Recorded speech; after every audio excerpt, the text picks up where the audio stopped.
Hello friends, सो आज हम लोग करने वाले हैं री इशू ऑफ शेयर्स। फॉरफिट कर लिया, ठीक है। जब कंपनी ने पहले क्या किया, कंपनी कहानी क्या थी कि कंपनी इशू किया अपना शेयर, तो सारे लोग क्या करते थे, पब्लिक उसको लेती थी। और कोई कोई कॉल्स पे कोई पब्लिक नहीं देती थी, ठीक है। कोई पब्लिक नहीं देती थी, उसको कहते थे कॉल्स इन अरियर, ठीक। तो उस शेयर को क्या कर लेती थी कंपनी, उस शेयर को कैंसिल कर लेती थी, मीन्स फॉरफिट कर लेती थी। उसने जो पैसे दिए थे वो सारे जब्त कर लेती थी और उसके शेयर को कैंसिल कर देती थी, राइट। तो वो देखिए फॉरफिट कर ली। अब क्योंकि वो शेयर उसके पास आ गई, कंपनी के पास मीन्स पहले की तरह आ गई, वो नया शेयर हो गया, तो अब उस शेयर को क्या करती है कंपनी ना, उस शेयर को जो फॉरफिट करके ले ली है कंपनी किसी से जो कि पैसे नहीं दे रहा था, तो उससे ले ली, अब उसको री इशू करती है, मीन्स मार्केट में फिर से लॉन्च कर देती है कि भाई हमारा शेयर है, खरीदना कोई चाहता है कि नहीं चाहता है, ठीक है। फिर से पब्लिक उसको री इशू, लिखा है ना, नाम से ही पता चल रहा है, इशू है और क्या है, री इशू किया है। फिर से शेयर का री इशू कर दिया, ठीक है। मीन्स फिर से मार्केट में एडवर्टाइज कर दिया कि मेरा शेयर कोई खरीदना चाहता है कि नहीं करना चाहता है, ठीक है। तो क्योंकि ये सेकंड हैंड हो गया है ना शेयर्स, अब क्योंकि एक बार कोई खरीद लिया है, यूज कर लिया है, तो वो सेकंड हैंड हो गया, राइट। तो उसे नॉर्मली लोग क्या करेंगे, डिस्काउंट पे लेंगे, राइट। लेकिन कभी कभी होता है ना कि कंपनी की रेपुटेशन अच्छी होने के कारण उसे लोग जितना का रहता है उससे ज्यादा के रेट पे भी लेता है, ठीक है। मीन्स प्रीमियम पे भी लेता है। एक्स्ट्रा पैसे अगर कंपनी मांगती है ना अपने शेयर का कि भाई मैं नहीं, अगर सपोज 10 रुपए का शेयर है तो कह रही मैं तुम्हें 11 रुपए का बेचूंगा, भले ये मेरा ये क्या शेयर पुराना है, लेकिन मैं तुम्हें 11 रुपए का बेचूंगी, कंपनी बोलती है। तो कोई बंदा लेने के लिए तैयार रहता है, क्यों? क्योंकि उस कंपनी का रेपो बहुत अच्छा है, रेपुटेशन उसका मार्केट में बहुत अच्छा है, इसलिए इसके लेने के लिए बहुत लोग रहते हैं। लेकिन नॉर्मली क्या होता है, डिस्काउंट पे ही, क्योंकि सेकंड हैंड है तो डिस्काउंट पे ही लेते हैं लोग, ठीक है। जैसे 10 रुपए का है तो 9 रुपए ले लेगा, 8 रुपए का ले लेगा, ठीक है। तो ऐसे ऐसे शेयर्स बिकते हैं। तो री इशू का एंट्री क्या होता है ये देख लो आप। पहले री इशू कर रहे हैं तो जितने पे बेचेंगे बैंक अकाउंट डेबिट करेंगे, ठीक है। पहले बैंक अकाउंट को डेबिट करेंगे और टू शेयर कैपिटल को क्रेडिट करेंगे, ठीक है। टू शेयर कैपिटल अकाउंट को क्रेडिट करेंगे। अब हमने अभी बोला ना कि हो सकता है कि वो शेयर जो री इशू करे कंपनी, वो तो या तो उसे खरीदने वाला कम पे भी खरीद सकता है और खरीदने वाला ज्यादा पे भी खरीद सकता है। मीन्स अगर कंपनी का जैसा रेपुटेशन होगा उस पर डिपेंड करता है, ठीक है। तो अगर डिस्काउंट पे कंपनी बेच रही है, सपोज 10 रुपए की चीज 9 रुपए पे बेच रही है, तो कितने का डिस्काउंट दे रही है, 1 रुपए का तो डिस्काउंट दे रही है। तो कंपनी अगर डिस्काउंट पे बेच रही है, ठीक है, तो उसको हम क्या करते हैं, यहां लिखते हैं forfeiture of share, forfeiture of share, right. Forfeiture of shares debit, okay. क्योंकि डिस्काउंट दे रही है कंपनी ना, तो उसके लिए तो लॉस हुआ, ठीक। बेचेगी तो पैसे आएंगे ना, तो पैसे बैंक अकाउंट को क्या किया, डेबिट किए हैं। और फॉरफीचर को डिस्काउंट लॉस है, हर लॉस कहाँ जाता है, डेबिट में जाता है, तो इसलिए ये लॉस में। लेकिन हम यहाँ डिस्काउंट ना लिख करके हम क्या कहते हैं, forfeiture of shares, okay. Forfeiture of shares, ये डिस्काउंट का समझ लो एक अलग नाम है, ओके। अब कभी कभी क्या होगा कि कंपनी उसे ज्यादा में बेचेगी, क्योंकि रेपुटेशन उसकी अच्छी है, तो लेने के लिए भी लोग तैयार रहेंगे। अगर लेने के लिए तैयार रहेंगे तो हम ये वाला एंट्री न लिख कर क्या करेंगे, bank account debit to share capital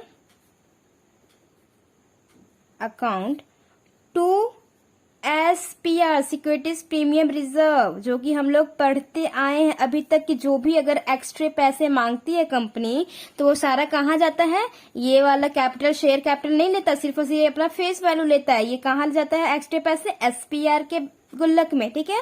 reserve SBI securities premium reserve में जाता है, ठीक है। तो क्योंकि वो एक्स्ट्रा पे बेचेंगे तो कहाँ जाएगा, एसपीआर, क्योंकि ये वाला तो हम लोग ऑलरेडी पढ़ चुके हैं। हमारे लिए नया क्या है, अगर डिस्काउंट देगी तो डेबिट में, और भी डिस्काउंट का अलग नाम क्या है, फॉर फ्यूचर ऑफ शेयर।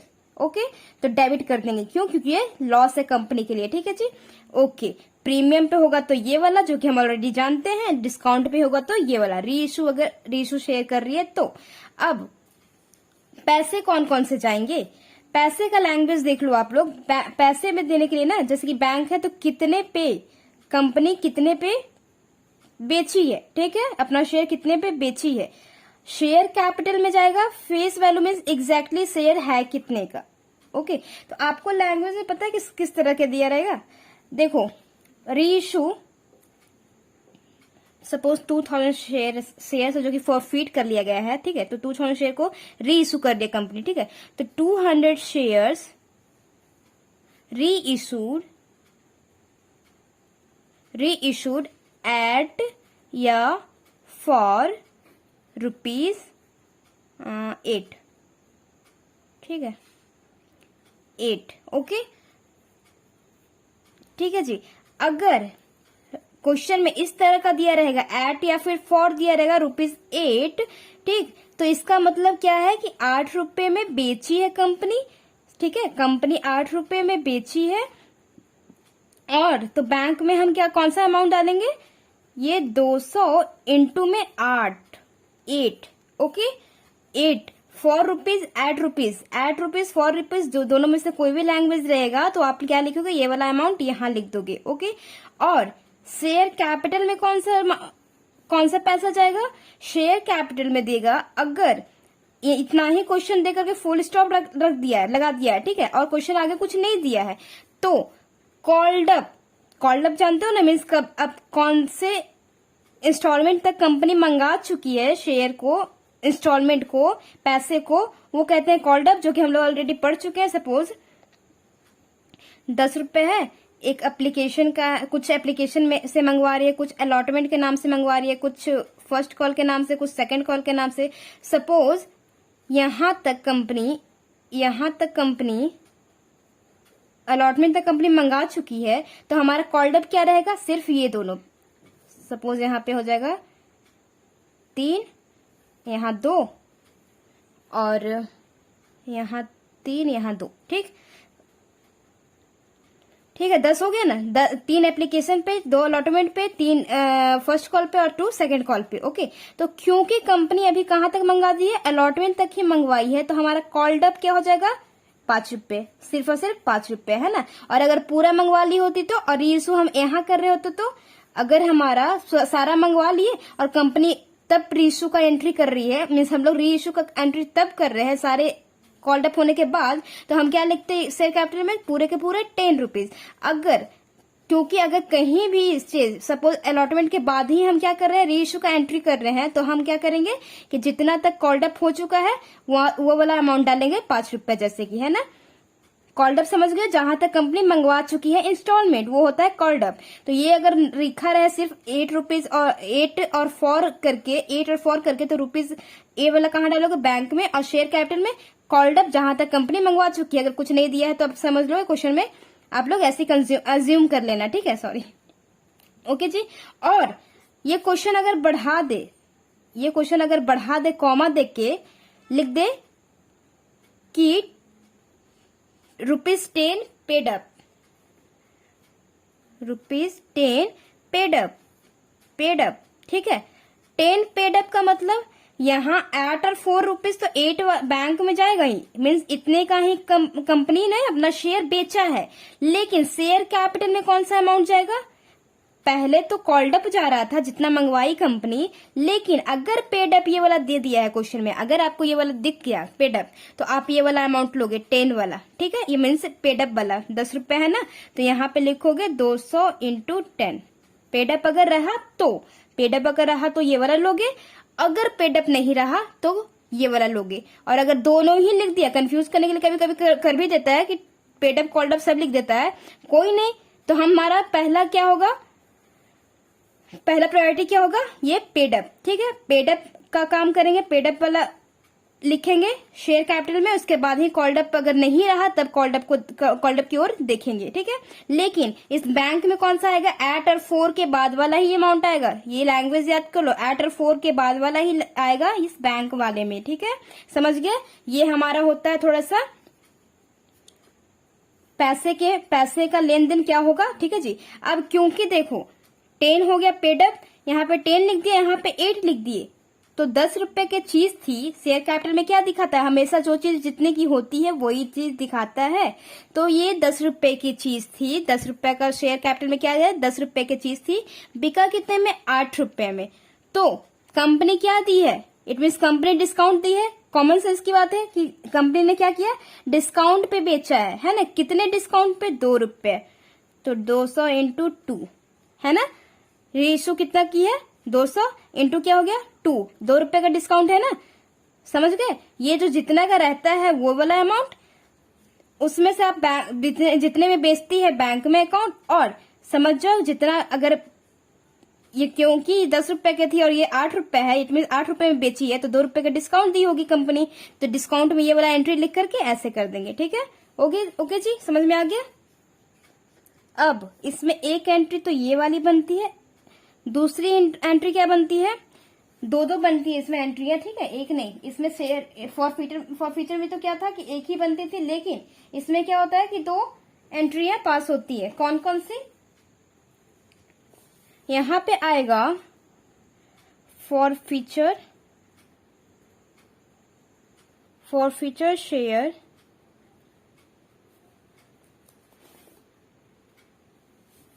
ठीक है, forfeiture shares account debit to capital reserve,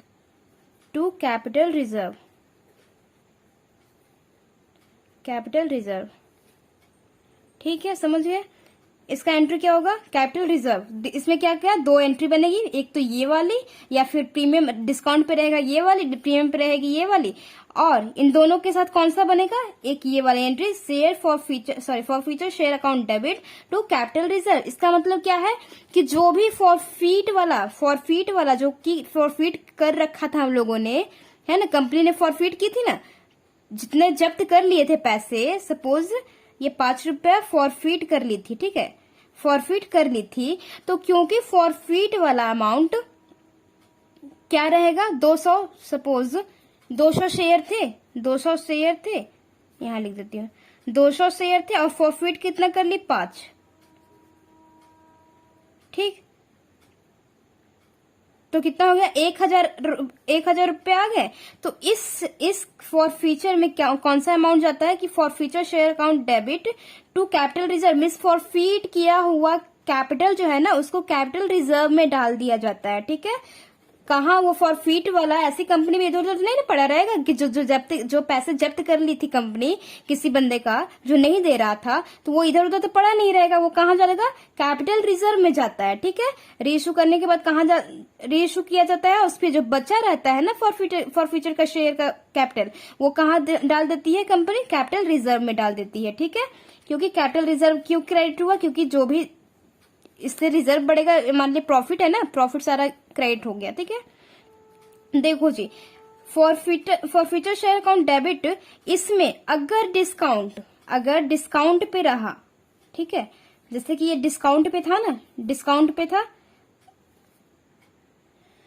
तो देखो ध्यान से देखना भी, क्योंकि फॉरफीट कितना हुआ था हमारा, फॉरफीट किया हुआ हमारा पैसा कितना है, 1000 पैसे है ना, 1000 का हमारा पैसा है, जो कि किस चीज का है, फॉरफीट का।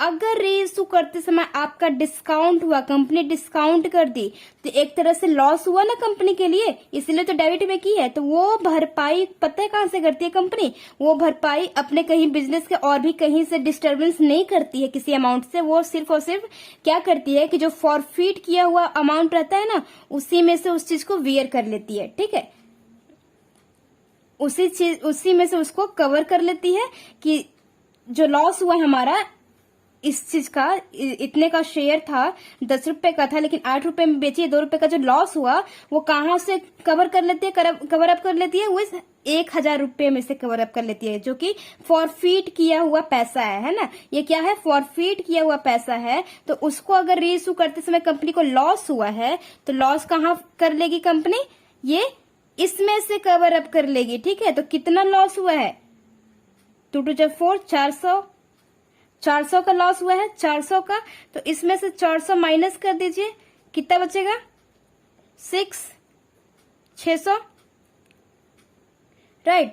तो 600 रुपया अब जो ये क्या बच गया, अब ये बच गया फॉरफीचर शेयर जो फॉरफीट की थी उस चीज का पैसा है 600। तो अब कितना, 600 डाल दो कैपिटल रिजर्व में, है ना, 600 ही ना बचा, क्योंकि इतना तो इसी में से कवर, जब कंपनी को री इश्यू करते समय लॉस कोई हुआ है, डिस्काउंट देना पड़ रहा है, तो वो कहां से कवर अप करेगी, इस 1,000 रुपए में से, जो कि फॉरफीट किया हुआ पैसा था। ठीक है, तो इसमें क्या जाएगा, 400 रुपया, क्योंकि 400 रुपये हमारा कंपनी का लॉस था, तो ये कहां से कवर की, 400 कहां से कवर अप की, 1,000 रुपए में से। तो 1,000 रुपए में से 400 तो गया ना, अब तो 400 का कोई, अब तो कंपनी के पास फॉरफीट किया हुआ शेयर कितना बचा, सिर्फ और सिर्फ 600। तो उस फॉरफीट शेयर को कहां डाल देगी, कैपिटल रिजर्व में डाल देगी। ठीक है, और अगर प्रीमियम पे हुआ तब तो कोई हमारा लॉस ही नहीं है, कंपनी को लॉस ही नहीं हुआ है, तो क्या ये पूरा का पूरा 1,000 रुपया बच गया, फॉरफीट किया हुआ शेयर का पूरा पैसा बच गया। तो इस 1,000 रुपया प्रीमियम के केस में कह रही हूँ, ये 1,000 रुपया ऐसे आ जाएगा, 1,000 रुपया का 1,000 रुपया टोटल का टोटल कैपिटल रिजर्व में चला जाएगा। ठीक है जी, इसमें कोई प्रॉब्लम नहीं है, 1,000 रुपया पूरा ही का पूरा चल जाएगा। क्यों, क्योंकि इसमें इस री इशू करते समय कोई डिस्काउंट नहीं देना पड़ा कंपनी को, और डिस्काउंट नहीं देना पड़ा तो उस फॉरफीचर अमाउंट को यूज भी नहीं करना पड़ा। ठीक है, अगर यूज करता तो हम ये वाला एंट्री करना पड़ता। ठीक है, ये वाला अमाउंट भरना पड़ता। ठीक है जी, चलो एक फटाक से क्वेश्चन कर लेते हैं, उसके थ्रू अच्छे से समझेंगे। देखो, a company forfeited 100 shares of 10 each on which the shareholders failed to pay the allotment of ₹5 per share, including at a premium of ₹2 shares and final call of ₹3 per share. These shares were reissued at ₹8 per share. Past general interest forfeited and reissue of shares. Okay, तो हमें क्या बोल रही है company, क्या question बोल रहा है कि कंपनी जो है कितना फॉरफीट कर लिए, 100 शेयर फॉरफीट कर लिए, जो कि कितने का था, 10 रुपए का एक था। 100 शेयर फॉरफीट कर लिए, 10 रुपए का एक था, on which be the share holder fail to pay the allotment of ₹5 including premium of ₹2। Share holder जो था ना, अलॉटमेंट के पैसे वो नहीं दिया। कौन सा शेयर होल्डर, यही वाला जो फॉरफीट की है कंपनी, इसी का तो होगा। 100 रुपए वाला फॉरफीट शेयर होल्डर क्या किया, फेल हो गया, किसमें, अलॉटमेंट नहीं दिया, और क्या नहीं दिया, इंक्लूडिंग प्रीमियम भी था। अलॉटमेंट 5 रुपए का था, प्रीमियम 2 रुपए का था, जो कि उसने नहीं दिया। एंड फाइनल कॉल ऑफ ₹3 पर शेयर, और क्या नहीं दिया, फाइनल कॉल के पैसे भी नहीं दिए। तो कब पैसे नहीं दिए, अलॉटमेंट के टाइम पे पैसे नहीं दिए, और फाइनल कॉल के टाइम पे भी पैसे नहीं दिए। ठीक है, तो उस शेयर को 100 शेयर्स वाले शेयर होल्डर को क्या कर लिया गया, फॉरफीट कर लिया गया, उस 100 शेयर्स को फॉरफीट कर लिया गया। ठीक है, तो पहले हमें क्या करना होगा, और क्या है जी, ओके, दिस शेयर्स वर री इशूड एट ₹8 पर शेयर। देखो हमें इसमें कुछ नहीं दिया ना, 8 पर शेयर है। ठीक है, मीन्स पेडअप नहीं दिया हुआ है, तो क्या है, हम लिखेंगे कि एट 8 पर शेयर मीन्स 8 रुपए में कंपनी बेची है, री इशू की है। और शेयर कैपिटल में कौन सा अमाउंट डालेंगे, रीइश्यू के टाइम पे जो शेयर कैपिटल करना था वो कौन सा अमाउंट डालेंगे, कॉल्ड अप, क्योंकि देख रही है कि फाइनल कॉल भी नहीं दी है, इट मीन फाइनल कॉल तक वो तो मंगवा ली है, यानी कि टोटल का टोटल 10 रुपए मंगवा ली है कंपनी, है ना। तो हम शेयर कैपिटल में क्या लिखेंगे, 10 रुपए। ओके, चलो हम एंट्रियां करते हैं। पहले तो फॉरफीट करने का, फॉरफीचर का शेयर कैपिटल अकाउंट डेबिट। अब अलॉटमेंट के टाइम पे हम क्या बोले थे कि कहीं भी प्रीमियम रहेगा। फॉरफीचर में क्या बोले थे कि अगर प्रीमियम रहा, फॉरफीट करते समय अगर प्रीमियम रहा और वो पैसा प्रीमियम का पैसा नहीं दिया है, तब हम शो करेंगे। क्यों? क्योंकि किसी भी इंसान की कोई भी इंसान अगर बुरा काम करता है तो उसकी हम बुराइयां याद रखते हैं, अच्छाइयां याद नहीं रखते हैं। तो क्योंकि ये हमें हमारा पैसा, कंपनी का पैसा नहीं दिया, तो इसकी बुराइयां सिर्फ शो करेंगे, अच्छाइयां शो नहीं करेंगे। अगर प्रीमियम है तो प्रीमियम तो है अलॉटमेंट के समय पे, लेकिन दिया नहीं है, नहीं दिया है तो शो करेंगे, अगर दे देता तो शो नहीं करते। ठीक है, ओके। तो शेयर प्रीमियम, शेयर एसपीआर लिख लो, SPR account debit to forfeiture shares account to. अगर कॉल्स इन अरियर नहीं लिखते हो तो आप क्या लिखोगे, उस स्टेज का नाम लिखोगे। तो हमारे पास कितनी स्टेज है कि नहीं दिया है, एक तो अलॉटमेंट का स्टेज है और एक फाइनल कॉल का स्टेज है, मीन्स फर्स्ट कॉल का या फाइनल का, जो भी कह लो। तो दोनों स्टेज का हम नाम लिखेंगे, to share allotment account, to share allotment account, to share final call account. ठीक है, कितने शेयर फॉरफिट कर रही है जी, और नरेशन भी लिखना है, being forfeiture of 100 shares for non payment of share allotment and final call. ठीक है, या शॉर्ट में भी कुछ लिख सकते हो। ठीक है, forfeiture of shares, okay, forfeiture of shares. Okay, share capital में क्या लिखेंगे हम, कौन सा अमाउंट, कितना शेयर फॉरफिट कर रही है, 100 रुपया शेयर फॉरफिट कर रही है। तो शेयर कैपिटल में क्योंकि फाइनल कॉल तक मंगवा लिया तो पूरा का पूरा हम क्या लिखेंगे, पूरा का पूरा 10 रुपए लिखेंगे। ठीक है, एसपीआर में कितना, 100 रुपए था, एसपीआर कितने का था, 2 रुपए का। टू फॉरफीचर, इसमें क्योंकि 100 रुपए का था, अलॉटमेंट से ही क्या कर ली कंपनी, अलॉटमेंट में ही कंपनी को नहीं मिला, यानी कि सिर्फ एप्लीकेशन का पैसा मिला होगा। तो देखो फेस वैल्यू कितना है, 10 रुपए है, तो 5 रुपए तो अलॉटमेंट के हैं और 3 रुपए जो फाइनल कॉल के हैं। 3 5 कितना हो गया, 8, तो बचा कितना, 2 रुपए। 10 होने में कितना बचा, 2 रुपए, यानी कि ये अंडरस्टूड है कि 2 रुपए किसी चीज के होंगे, एप्लीकेशन के होंगे। तो कितना लिखेंगे, 100 इंटू 2, 2 रुपए जो है ऑलरेडी दे दिए थे, जो पैसे दे देते हैं उसको हम क्या कर लेते हैं, जब्त कर लेती है कंपनी। ठीक है, शेयर अलॉटमेंट में 100 इंटू अलॉटमेंट का पैसा 5 रुपए था और फाइनल कॉल का पैसा था 3 रुपए। ठीक है, अब अमाउंट भर दो। एक गलती हो गया गाइस, देखो बोल रहा है ना इंक्लूडिंग, देखो be the share holder fail to pay allotment of ₹5 per share including a premium of 2 per share. ठीक है, including a premium means include है ना, इसमें 5 में 2 रुपए इंक्लूड है, तो अब कितने बचे, 3 रुपए ही बचे। तो 3 रुपए अलॉटमेंट के और 3 रुपए किसके हैं, फाइनल कॉल के। तो एप्लीकेशन के कितने होंगे, पूरे जब 10 रुपए फेस वैल्यू है तो 3 रुपए फाइनल कॉल के हैं और 3 रुपए अलॉटमेंट के हैं, तो कितने होंगे उसके एप्लीकेशन के, 4 रुपए। तो हम यहाँ पे क्या लिखेंगे, यहाँ पे 2 नहीं 4 लिखेंगे, क्योंकि तो एप्लीकेशन के पैसे तो ऑलरेडी दे दी थी कंपनी ने, जो शेयर होल्डर था बी उसने दे दिया था। ठीक है, जो कि जब्त कर ली कंपनी। ओके, तो समझ गए, हम यहाँ पे गलती कर रहे थे कि हमने ये नहीं पढ़ा कि इसमें इंक्लूड है। ठीक है, 5 per share including premium ₹2 per share, समझ रहे हो, इस 5 रुपए में 2 रुपए इंक्लूड है। ओके, अच्छा चलो, तो अब हमारा अमाउंट होगा 1000, 200, 400, 500 और 300। ठीक है, अब देखो अगला, अब हम कंपनी अब क्या कर रहे हैं, री इशू कर रही है कंपनी। ठीक है, तो री इशू का क्या होगा, bank account debit to share capital account. क्योंकि कंपनी देखो बोल रहा है री इशूड एट ₹8 पर शेयर। अगर कुछ इन्फॉर्मेशन तो दिया नहीं है, यानी कि 8 रुपए में बेची है, कॉल्ड अप तो पूरा हो गया ना, यानी कि 10 रुपए पूरा हो गया।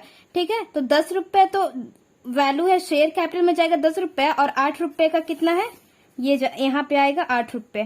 ठीक है, कितना, 100 रुपए 100 रुपये 100 शेयर्स इंटू कितना 8, यहाँ 100 इंटू कितना 10 है ना।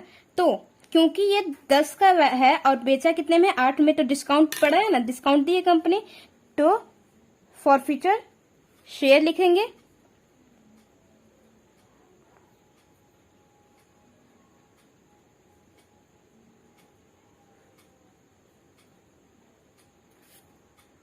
फॉरफिटेड FEITED फॉरफिटेड शेयर, ठीक है। फॉरफिटेड शेयर कितना अमाउंट डालेंगे, इस 100 का इंटू कितना डिस्काउंट है 2 रुपये है ना।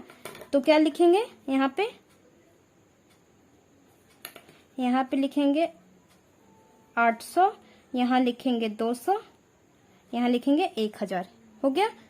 अब क्योंकि इसमें क्या बनता है, दो एंट्रियां बनती है, क्योंकि शेयर फॉरफिटर को, जो फॉरफिटर शेयर रहता है उसको क्या कहते हैं, किस में डालते हैं, शेयर कैपिटल में, ठीक है। तो एंट्री क्या बनाएंगे, फॉरफिटर शेयर